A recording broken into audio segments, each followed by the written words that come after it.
We now know who he is, but why he opened fire in a crowded Maryland mall yesterday and what his ultimate plan was remains a mystery tonight. 2 store workers were killed along with the shooter, now identified as 19-year-old Darian Aguilar, who took his own life.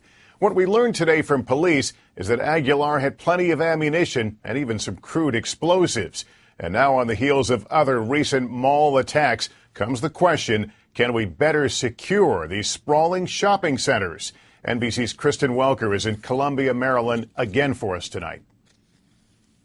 Police say 21-year-old Brianna Benlolo, a young mother, and 25-year-old Tyler Johnson were killed when 19-year-old Darian Marcus Aguilar opened fire in Zumiez, the clothing store where both victims worked. There are 3 families grieving, not just 2.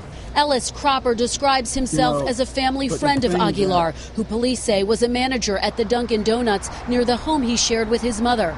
Cropper called a woman who identified herself as Aguilar's mother and told reporters by telephone she is devastated and didn't know that her son owned a gun. She's never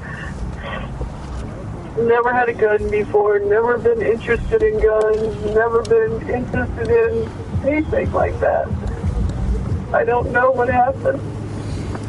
I just don't know what happened. I don't know what happened. I feel for those other parents, too. I do. Police said today surveillance video shows a cab dropping off Aguilar at the mall around 10:15 a.m. He was carrying a backpack and stayed on the first floor for at least an hour.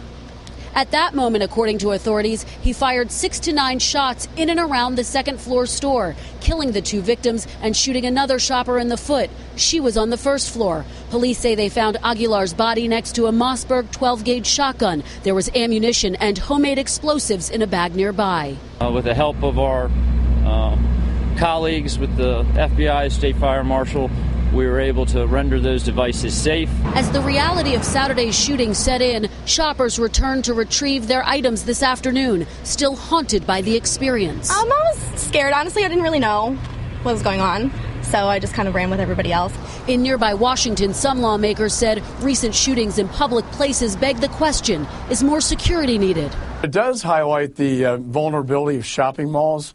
2 shootings, soft targets like we saw in the Kenya shopping mall case.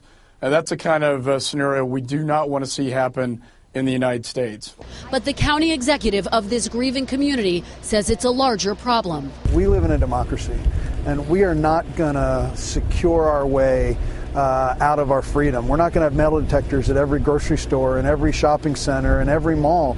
We're better than this as a country. And so we have to figure out as a society how to do a better job with these things.